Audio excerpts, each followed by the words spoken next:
David Fincher operates on a different frequency than most Hollywood directors. On his sets, expect the camera to be locked down, the lighting to be meticulously sculpted, and the actors to perform the exact same sequence up to 100 times before he finally calls cut. His signature aesthetic is instantly recognizable: dark, cavernous rooms, subdued, clinical performances, and a calculating omnipresence to the camera movement that makes every frame feel like an autopsy of human behavior. But that iron grip on the filmmaking process didn't materialize out of nowhere. It was forged in the absolute chaos of his feature directorial debut, Alien 3.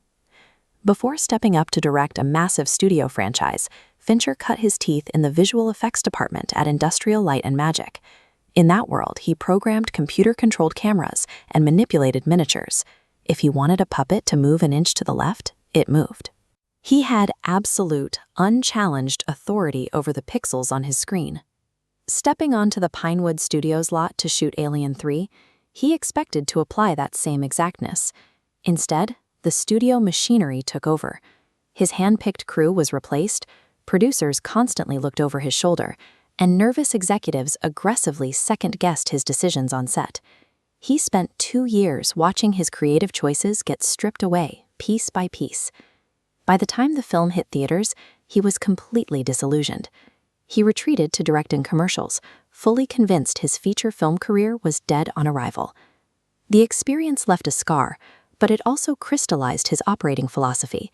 He promised himself that he would never again allow the bloated budget of a studio film or the anxieties of the people financing it to dictate the rhythm of his story. 3 years later, an unconventional script landed on his desk.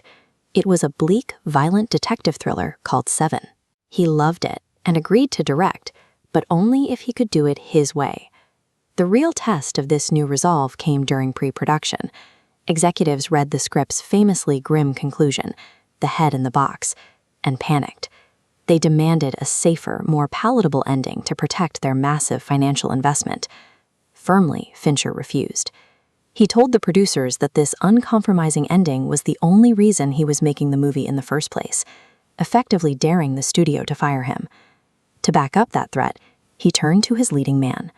Brad Pitt was rapidly ascending as one of Hollywood's most bankable stars, and he shared Fincher's vision for the bleak conclusion. Fincher then secured the allegiance of his primary antagonist. Kevin Spacey also threw his weight behind the original script, insisting the dark ending remain intact. By locking his key cast members into a united front, Fincher forced the studio to back down. He proved a law that would govern the rest of his career. The specific narrative requirements of the story dictate the film, not the comfort of the executives writing the checks.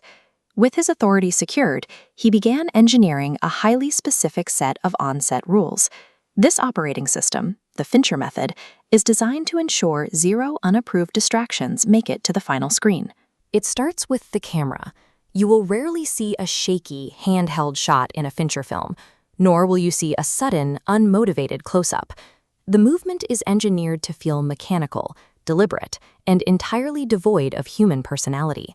Then there's his most infamous tactic, demanding an exhaustive number of takes. Actors on his sets frequently perform a single action 50, 60, or even 100 times in a row. Fincher uses these repetitions to bypass an actor's practiced defenses. By the 30th take, the rehearsed theatrical habits often fall away, leaving the performer to simply exist in the space as their character. To truly lock down the image, he needed tools that physical celluloid couldn't provide. While recreating the streets of San Francisco for Zodiac, Fincher aggressively embraced early digital cinema cameras to give himself absolute post-production authority. Digital files allowed his editors to instantly dissect those dozens of takes and stitch the best pieces together. If an actor gave a flawless delivery on the left in take 40 and another reacted perfectly on the right in take 62, Fincher seamlessly merged them. This digital manipulation extended everywhere, stabilizing microscopic camera bumps and painting out stray coffee cups entirely. People often label him a perfectionist, but that misses the point. The Fincher method is defensive armor.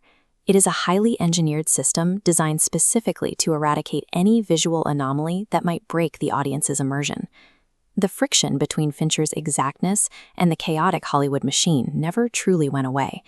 You can see it in how the studio completely misunderstood the dark satire of Fight Club, attempting to market it to audiences as a generic bare-knuckle action movie.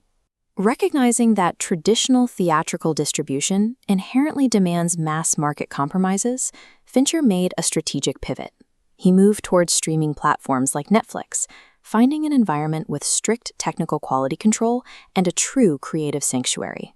This newfound freedom culminated in his ability to finally greenlight a deeply personal passion project, a film about the cynical, alcoholic screenwriter Herman J. Mankiewicz. The script for Mank was written by Fincher's father, Jack, back in the early 1990s, during the exact same window of time that the director was enduring his ritualistic trials on Alien 3. For a traditional studio, the project was radioactive. It was a dense, cynical critique of 1940s Hollywood, shot entirely in black and white and mixed in a vintage theatrical mono sound format. But because Fincher had spent the last 3 decades aggressively building his leverage and demanding unquestioned authority over his sets, he was uniquely positioned to shield his father's writing from executive interference. This obsession with precision functions as a defensive shield. Fincher understands that the machinery of Hollywood will inevitably grind a story toward its safest possible form, making absolute control the only way to ensure the artist's true intent survives the process.